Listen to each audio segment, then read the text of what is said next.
I was the perfect son. At least that's what everyone told me at those endless medical conferences where Mom dragged me around like a trophy. "This is Alex," she'd say, her manicured hand gripping my shoulder. 3.97 GPA at Stanford, pre-med track, full ride scholarship. He's going to be a surgeon just like his mother. The pride in her voice used to make me stand taller. Now, sitting in my corner office overlooking downtown, I can still hear the way it shattered that March evening when I told them the truth. If you're watching this, hit that subscribe button and let me know where you're watching from. I'd love to hear from you. But let me back up. Picture this, the Chen family dinner table, 7:30 p.m. sharp every Sunday. Mom's medical practice was pulling in $800K annually. Dad's law firm had just made him senior partner, specializing in medical malpractice defense. Everything precise, everything perfect, everything planned. I was cutting into Mom's famous braised short ribs when the words tumbled out. "I'm dropping out of Stanford." The silence hit like a physical force. Mom's fork clinked against her plate, that tiny metallic sound echoing in the sudden quiet. Dad's wine glass stopped halfway to his lips. "Excuse me?" Mom's voice was barely a whisper. My heart hammered against my ribs, but I pressed on. "I'm starting a company. AI-powered medical diagnostics. I've been working on it for 8 months and I think..." "You think?" Dad's glass hit the table harder than necessary. Red wine sloshed over the rim. "You're throwing away a $40,000 scholarship because you think you have an idea?" "It's not just an idea," I said, reaching for my laptop. "I've built a prototype that can diagnose skin cancer with 94% accuracy, better than most dermatologists." "Stop." Dad's voice cut through the air like a scalpel. "Just stop." Mom had gone pale. "Alex, honey, this is just stress tall. King, finals are coming up and..." "It's not stress, Mom. I've never been more certain of anything in my life." That's when Dad exploded. "Certain? You want to talk about certainty?" He stood up so fast his chair scraped against the hardwood. "I'll tell you what's certain. You're 21 years old with zero real-world experience. You know what happens to kids who drop out to chase fantasies? They end up serving coffee to the people who stayed in school. This isn't a fantasy. It's delusional." His face was red now, the vein in his forehead pulsing. "Do you have any idea what your mother and I sacrificed to get you where you are? The late nights, the extra patience, the cases I took on to pay for your prep school?" I felt something crack inside my chest. "I never asked you to." "You didn't have to ask." Mom's voice joined Dad's, sharp and desperate. "We did it because we love you, because we want you to have security, stability, respect. I can have all that with my company." "Your company?" Dad laughed, but there was no humor in it. "Alex, 90% of startups fail within the first year. What makes you think you're special?" The question hung in the air like smoke. What made me think I was special? Maybe nothing. Maybe everything. I'd been coding since I was 12. I'd published research papers as an undergraduate. I'd already built something that could save lives. But looking at my parents' faces, Mom's mascara starting to smudge, Dad's hands clenched into fists, I realized they didn't see any of that. They saw a kid throwing away everything they'd worked for. "The algorithms I've developed could revolutionize early detection," I said quietly. "We could save thousands of lives." "We?" Dad's voice was ice. "Who's we? You and what team? You and what funding? You and what business experience?" "I'll figure it out." Wrong answer. The temperature in the room dropped 10 degrees. Mom and Dad exchanged a look, one of those married couple telepathic conversations that happens in the space of a heartbeat. "Alex," Mom said carefully, "you're not thinking clearly. Why don't you take some time, finish the semester, and we can discuss this over summer break?" I already submitted my withdrawal paperwork. Another clank, Mom's fork again. Dad slowly sat back down, his movements deliberate and controlled. "You what?" "I withdrew from Stanford this morning. I'm moving out next week to focus on the company full-time." That's when I saw it. The exact moment when disappointment crystallized into something harder, something final. Dad's jaw worked silently for several seconds. When he finally spoke, his voice was deadly calm. "If you walk out that door to chase this ridiculous dream, don't expect to come crawling back when it fails." "David," Mom started. "No, Linda. He wants to be an adult? He wants to make adult decisions? Then he can live with adult consequences." I stood up from the table, my legs surprisingly steady. "I'm not asking for your permission anymore. I'm telling you what I'm doing." The silence stretched between us like a chasm. Outside, I could hear the neighbor's dog barking, the distant hum of traffic, normal sounds from a normal world that suddenly felt very far away. "We'll see." Dad said finally. How confident you are when you're sleeping in your car. I walked toward the front door, my parents' voices rising behind me in hushed, urgent whispers. As my hand touched the doorknob, I turned back one last time. I'm going to prove you wrong. That was 3 years, 8 months, and 14 days ago. The argument that destroyed my family lasted exactly 3 hours and 23 minutes. I know because I kept checking my phone, hoping someone, anyone, would call and interrupt the nightmare unfolding in our living room. No one did. It started when I came back the next evening to pack my things. I thought maybe they'd had time to cool down, to think rationally about what I was trying to build. Instead, I walked into an intervention. Sit down, Alex. Dad was behind his home office desk, reading glasses perched on his nose, a manila folder open in front of him. We need to talk. Mom sat on the couch, tissues already in hand. Her eyes were red-rimmed, but her spine was straight, professional mode. I called Dr. Martinez at Stanford, she said without preamble. Your withdrawal can be reversed if you submit the paperwork by Friday. You can take a medical leave of absence instead. I'm not sick, Mom. Aren't you? Dad looked up from whatever he'd been reading. Because from where I'm sitting, this looks like a complete break from reality. He slid the folder across the coffee table. Inside were printouts of startup failure statistics, articles about student loan debt, even a psychological profile of entrepreneurial delusion disorder. I stared at the papers. You researched this? Of course I researched it. Dad's voice was clipped, professional. It's what I do. I look at the facts, not the fantasies. This isn't a fantasy. A 21-year-old with zero business experience thinks he can outsmart an entire industry? Mom shook her head. Honey, that's the definition of delusion.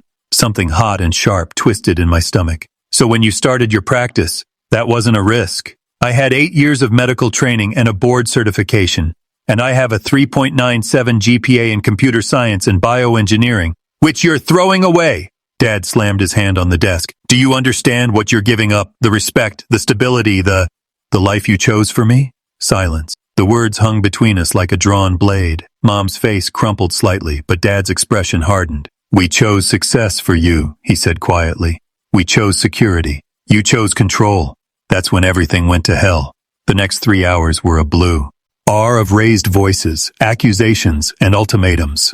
Dad called me ungrateful. Mom called me reckless. I called them both out for living through my achievements instead of supporting my dreams. You want to support our dreams? Dad stood up, his full 6-foot frame towering over me. Our dream was raising a son who wouldn't throw his life away on some Silicon Valley fantasy. This isn't Silicon Valley. It's worse. It's a kid playing entrepreneur while real adults clean up the mess.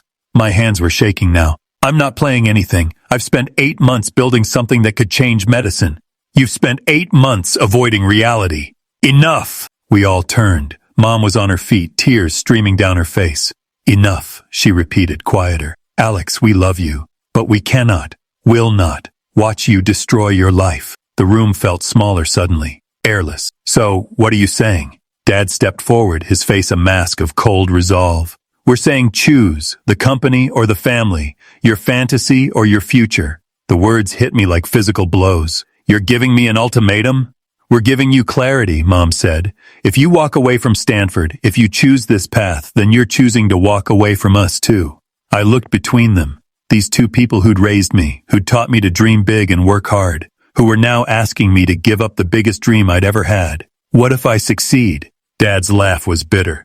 When you fail, and you will fail, don't come running back expecting us to pick up the pieces. That's when I heard it, the finality in his voice, the door closing. You're not even going to give me a chance? Alex, Mom's voice broke. Please, just, please don't do this. I stood there for a long moment, looking at my parents, really looking at them. When had they become so small, so afraid? I'm sorry you don't believe in me, I said finally, but I believe in myself. I walked upstairs, packed a single suitcase with clothes and my laptop, and left. Behind me, I could hear Mom crying and Dad's voice, harsh and you're no son of mine. The front door locked behind me at 11:47 p.m. I know because the sound, that metallic click, synchronized perfectly with the timestamp on my phone as I stood on the porch, suitcase in hand, staring at the house where I'd grown up. My bank account showed $847.23. My car was parked at the curb, and for the first time in my life, I was completely, utterly alone. The garage smelled like motor oil and broken dreams. Actually, that's not fair to the garage. It belonged to my roommate Jake from freshman year, and it became my home for the next 4 months. Jake didn't ask questions when I showed up at midnight with a suitcase and desperate eyes. He just handed me a key and pointed to the corner where I could set up a sleeping bag. The Wi-Fi password is Entrepreneur 2019, he said with a grin. Figured you'd need it. That first night, I couldn't sleep. I kept thinking about Mom's face, the way it crumpled when I walked out.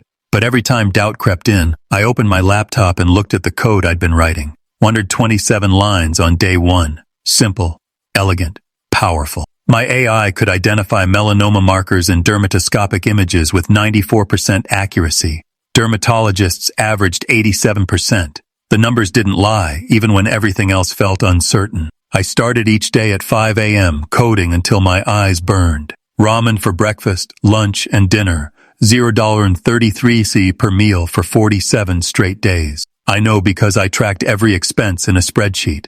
When you have $847 to last indefinitely, every penny matters. The breakthrough came during week 6. Dr. Sarah Kim from a small dermatology practice in Oakland found my GitHub repository. She'd been searching for AI diagnostic tools and stumbled across my project. One email led to a phone call, which led to a meeting at a coffee shop that would change everything. Your algorithm is remarkable, she said, reviewing the demo on my laptop screen. I've been practicing for 12 years and this catches things I might miss. You'd be willing to pilot it? I'd be willing to pay for it. The contract was simple, $2,500 for a 3-month pilot program. Not life-changing money, but enough to buy real food and maybe rent a studio apartment. More importantly, it was validation. The first payment hit my account on a Tuesday morning. I remember staring at the balance, $3,247.23. I'd tripled my net worth overnight. That afternoon, I made my first hire. Marcus Rodriguez was a brilliant developer who'd been laid off from a medical software company. He was overqualified, underemployed, and willing to work for equity plus a tiny salary. I offered him $200 a month, almost everything I had. You sure about this? He asked, looking around the garage office. This isn't exactly Google. Google started in a garage too. Fair point. Marcus brought more than coding skills. He brought business sense, connections, and most crucially, belief. Having someone else bet their time on my vision made it feel real in a way it hadn't before. We worked 18-hour days, surviving on coffee and the growing excitement of building something meaningful. The algorithm improved weekly. More doctors signed on. Revenue grew slowly but steadily. 3 months in, my phone rang at 2:17 p.m. on a Thursday. Is this Alex Chen? Speaking. This is Jennifer Walsh from Stanford Medical Center. We've been following your work with AI diagnostics. Would you be available to discuss a potential partnership?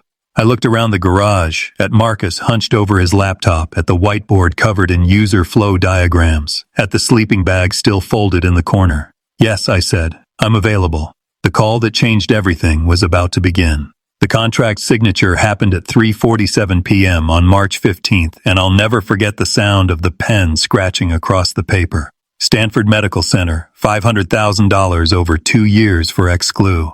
Sive licensing of our diagnostic AI in their dermatology department. My hands were steady as I signed, but inside, everything was screaming. Congratulations, Mr. Chen. Dr. Jennifer Walsh extended her hand. We're excited to be working with you. $500,000. The number felt surreal. 6 months earlier, I'd been counting quarters for laundry money.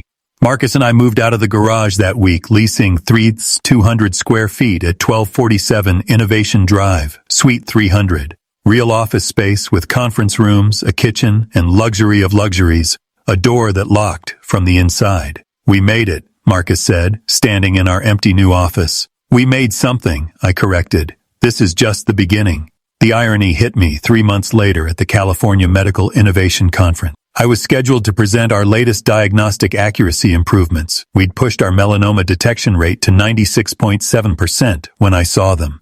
Mom and Dad sitting in the third row of the auditorium, Dad's face pale as recognition dawned. For a moment, I forgot my presentation entirely. There they were, the people who'd called my company a fantasy, watching me address 200-plus medical professionals about technology that was already saving lives.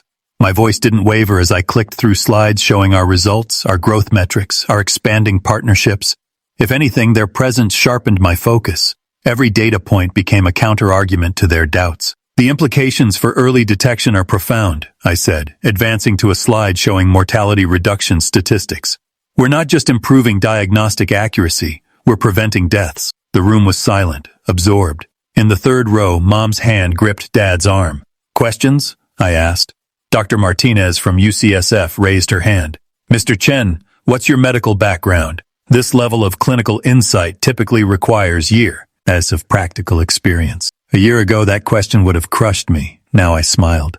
I don't have medical training, I said, but I have something else. I listen to doctors. Every algorithm improvement comes from feedback from clinicians like yourselves. I'm not trying to replace medical expertise. I'm trying to augment it. Nods around the room, murmurs of approval. When I finished, the applause was thunderous. A standing ovation from medical professionals who understood the technical complexity of what we'd built. As people filed out, I saw Dad stand up and turn toward the exit. Mom lingered for a moment, her eyes meeting mine across the crowded room. I couldn't read her expression. Surprise, pride, regret. Then Dad took her arm and they left together. Dr. Walsh approached the stage. Brilliant presentation, Alex. That's the kind of innovation that changes industries. Thank you. I have a proposition. We're expanding the Stanford partnership, triple the current contract value, and we want to discuss acquisition possibilities. I nodded, only half listening. My parents had just watched me deliver a presentation that would have made them proud, if they'd allowed themselves to be proud. After the conference, I sat alone in my hotel room staring at my phone. Part of me wanted to call them to say, "Did you see? Did you understand what we've built?" Instead, I opened my laptop and got back to work. Our first-year revenue projection showed $2.1 million. We had 6 employees now, all brilliant, all committed to the mission. The company they'd called a fantasy was becoming an empire. But that night, staring at the ceiling, I realized something that would take me months to fully understand. Success felt different when the people who raised you weren't there to share it. The magazine cover arrived on a Tuesday morning in October. The dropout who saved healthcare, the headline read in bold letters above a photo of me standing in our expanded office space. Inside, a 6-page feature about our company's meteoric rise and the AI revolution in medical diagnostics. I held the magazine in my hands, remembering the night I'd slept in my car with $847 to my name. Now we employed 47 people across 12,000 square feet of office space, and our company was valued at $5.2 million. "You look good in print," said Sarah, my executive assistant, dropping a stack of interview requests on my desk. 23 calls yesterday, including CNN and Forbes. The growth had been relentless but controlled. From our initial Stanford partnership, we'd expanded to 14 major medical centers across California. Our diagnostic accuracy rates continued improving, now at 97.3% for melanoma detection, with new modules for basal cell carcinoma and suspicious lesion identification. More importantly, we were saving lives, real, quantifiable, documented lives. Dr. Kim from our first pilot program had sent me a letter just last month. "Alex, your system flagged a lesion on a 34-year-old patient that I initially assessed as benign. The biopsy revealed stage 1 melanoma. Early detection means she'll make a full recovery. Thank you." Those letters kept me grounded when the success started feeling surreal. Marcus knocked on my office door. 5 minutes until the board meeting. We'd brought on 3 advisory board members, all accomplished executives who provided guidance as we scaled. Today's agenda included Series A funding discussions and expansion into other specialties. "Ready for this?" Marcus asked. "As ready as anyone can be for controlled chaos." The meeting went smoothly. Our advisors recommended moving forward with a $15 million Series A round to accelerate growth and fund expansion into orthopedic imaging AI. The projections were ambitious but achievable. "Alex," said Dr. Patricia Morrison, our lead medical advisor, "you've built something remarkable. Here, the impact on patient outcomes is already measurable." After the meeting, I walked through our open office space watching my team work. Developers hunched over monitors, writing code that would analyze thousands of medical images. Sales representatives explaining our technology to hospital administrators. Marketing team members crafting stories about innovation and impact. Everyone here believed in the mission. Everyone here had chosen to bet their careers on something we were building together. My personal phone buzzed with a notification. A text from Jake, my old roommate who'd given me garage space when I had nowhere else to go. "Saw the magazine article. Proud of you, man." Still can't believe you made it work. I smiled, typing back. We made it work. Thanks for believing when no one else did. That evening, as I was leaving the office, Sarah approached with an unusual expression. Alex, there's something you should know. I got a call today from someone claiming to be your mother's assistant. My stomach dropped. What did they want? She didn't say specifically. Just asked for your direct number and whether you were available for a phone call. I told her I'd need to check with you first. I hadn't spoken to my parents in over 3 years. The last communication had been a terse email from Dad's law firm asking me to update my emergency contacts, removing them essentially. Did she leave a name? Margaret Thompson. She said she works for Dr. Linda Chen's medical practice. Mom's assistant. Why would Mom's office be calling me? What should I tell her if she calls back? I stood there in the lobby of our building looking out at the city lights. Somewhere out there, my parents were living their lives, running their businesses, probably never mentioning my name. The magazine in my briefcase felt heavier suddenly. Tell her, I said carefully, that she can submit any business inquiries through our general contact for him on the website. Business inquiries?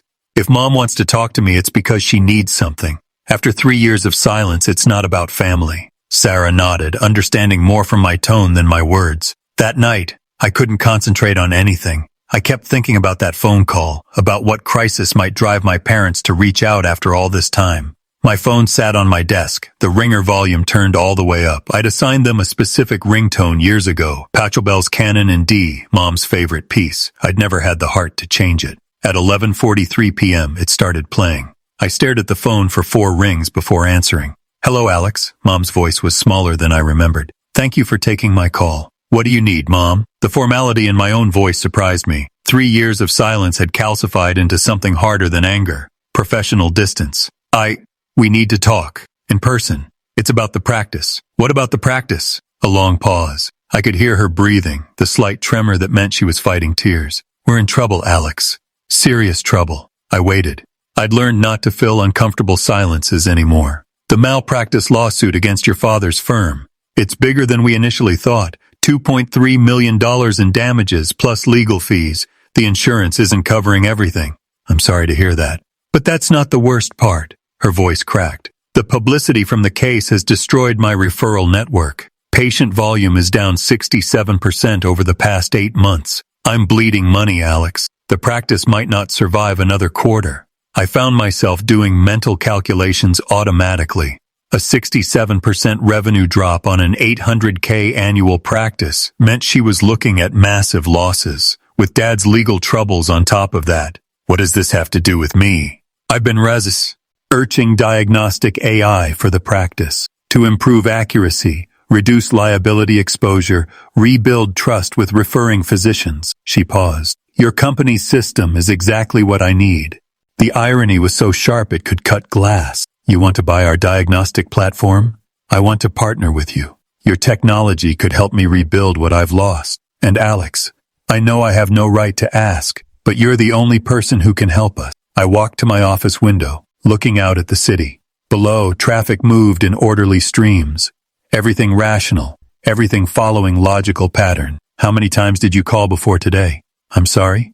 Your assistant called yesterday, but I'm guessing she's been trying to reach me for weeks. Silence. How many calls, Mom? 23. Her voice was barely a whisper. 23 calls over the past month. I was hoping you might call back on your own. 23 calls. Each one representing growing desperation, mounting panic, the gradual realization that her only hope lay with the son she'd disowned. Mom, I need you to understand something. 3 years ago, you and Dad made it very clear that my company was a fantasy, that I was delusional, that you wanted nothing to do with my choices. Alex, now that fantasy is the only thing that can save your practice. The silence stretched between us like a chasm. When she spoke again, her voice was broken. We need to talk, please. Your father wants to see you. Dad wants to see me.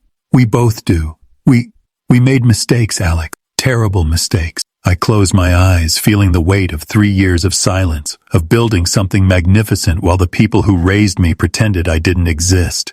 We need to talk, she repeated, her voice barely audible. That's when I heard it. Something I'd never heard from my father in my entire life. His voice in the background, rough and breaking. Please. The conference room at the Marriott downtown felt like neutral territory. I'd chosen it deliberately, somewhere public, professional, with no emotional baggage attached. At 4 o'clock p.m., Sharp, I watched my parents walk through the lobby. Dad's shoulders were stooped in a way I'd never seen before. Mom clutched her designer handbag, the Hermes bag from her more prosperous days, like a shield. They looked older, smaller, afraid. Alex.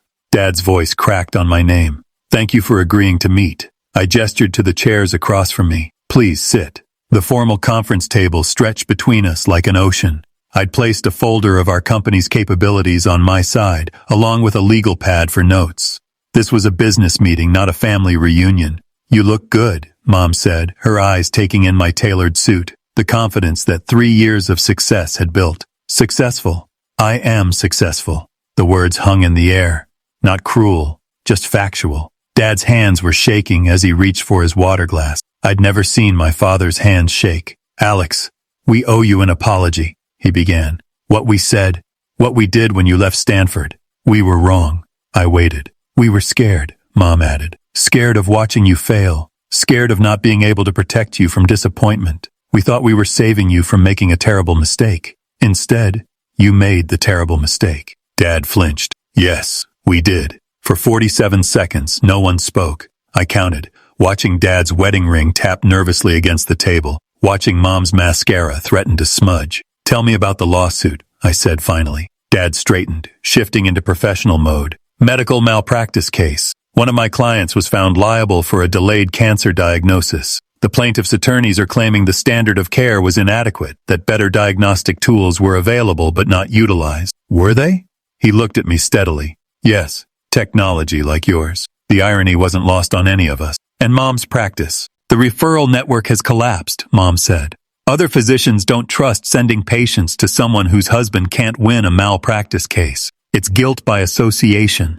How much revenue have you lost? 67% over 8 months. At this rate, I'll have to close by Christmas. I made notes on my legal pad, my pen scratching loudly in the quiet room. What exactly are you asking from me?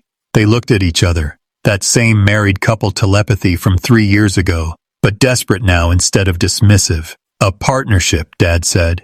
Your diagnostic AI integrated into Linda's practice. Exclusive licensing arrangement for the Bay Area dermatology market. Exclusive licensing. I set down my pen. That's a significant ask. We know, Mom whispered. But Alex, we're out of options. Every other diagnostic AI company we've contacted either doesn't have your accuracy rates or wants terms we can't afford. I leaned back in my chair, studying these two people who'd raised me, who'd taught me to dream big and work hard, who'd then tried to crush the biggest dream I'd ever had. Do you remember what you said when I left Stanford? Dad's jaw worked silently. You said I'd come crawling back when my fantasy failed. You said not to expect you to pick up the pieces. Alex, Mom started. You taught me that family is conditional, that your love depended on me following the path you chose for me. Tears were streaming down Mom's face now. We were wrong. We were so wrong. You disowned me, I continued, my voice steady and calm. You erased me from your lives because I chose to build something instead of following your script. We know, Dad said, his voice barely audible. We know what we did, and now you need me. Yes, the word came out like a confession. We need you. I opened the folder in front of me, sliding a sheet of paper across the table. Our standard partnership terms, but with modifications I'd prepared specifically for this meeting. These are my terms, I said. 60% revenue share on all AI-assisted diagnosis, 3-year minimum commitment, full integration of our platform across all practice locations. Dad's eyes widened as he read. 60%? Alex, that's the price of desperation, I said quietly. 3 years ago, you could have been partners in building this company. You could have been investors, advisors, supporters. Instead, you chose to be strangers. We're not strangers, Mom said desperately. We're family. I looked at her for a long moment, seeing the woman who'd raised me, who'd taught me to believe in myself, who'd then destroyed that belief when it mattered most. Family, I said carefully, is what you choose to build together, what you protect and nurture and support. I paused. You chose not to be family 3 years ago. We want to choose differently now, Dad said, his voice breaking.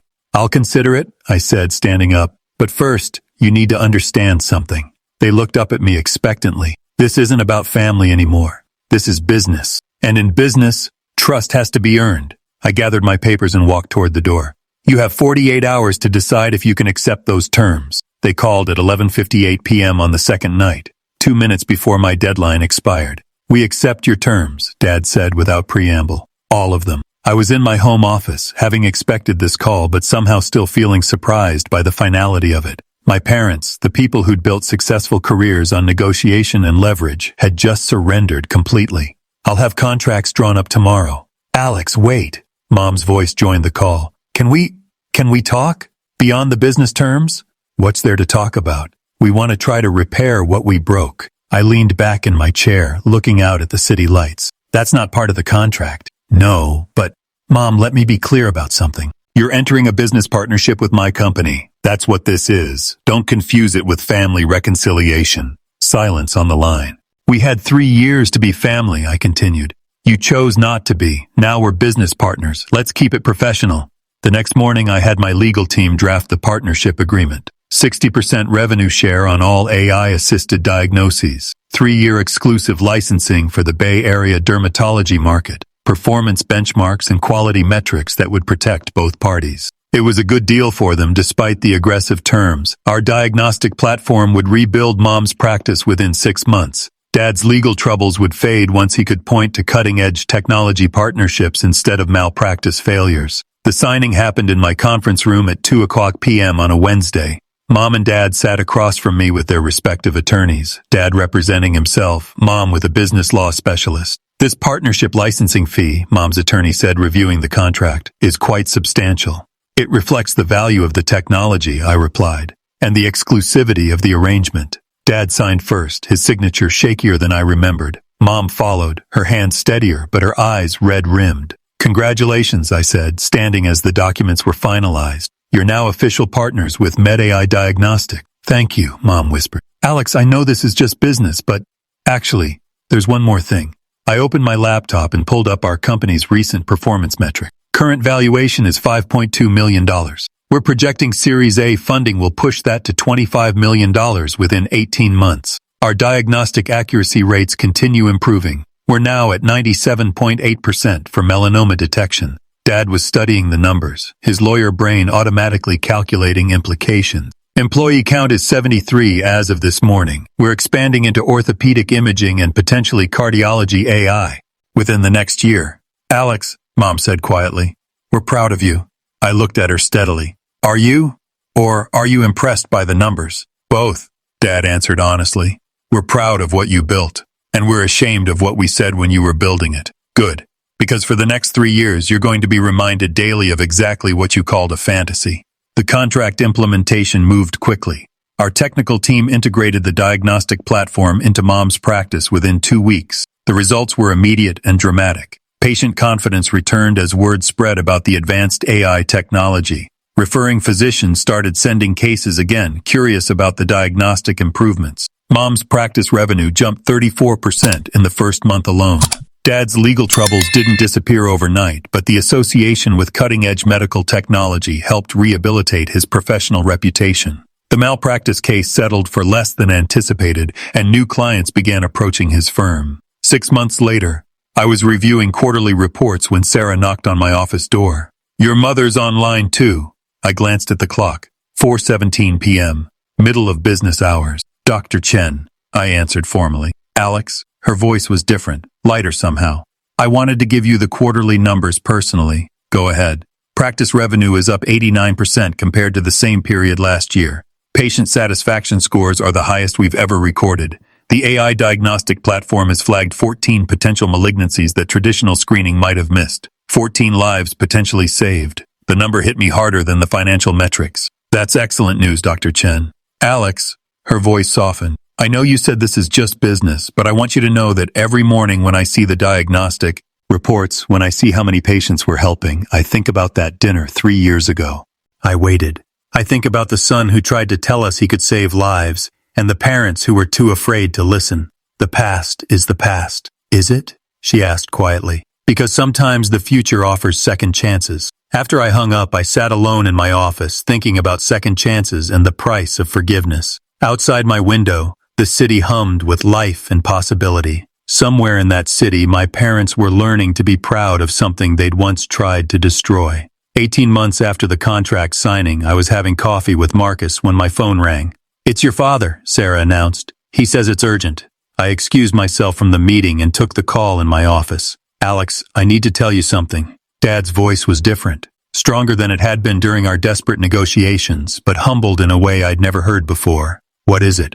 The medical malpractice case is officially closed, settlement finalized, legal fees paid, reputation rebuilt. My firm is profitable again. Congratulations. But that's not why I'm calling. He paused. I'm calling because I want you to know that working with your company, seeing what you built, watching the impact of your technology, it's changed how I see everything. I leaned back in my chair, unsure where this was going. Your mother's practice isn't just surviving anymore. It's thriving. But more than that, Alex, it's saving lives, real lives, in ways that wouldn't have been possible without your diagnostic platform. That was always the goal. I know. And I'm calling to tell you that your goal was bigger and better than anything we ever imagined for you. The words hung in the air between us. Through my office window, I could see our development team working on the next generation of diagnostic algorithms. Dad, why are you telling me this? Because I was wrong, not just about the business prospects or the financial risk.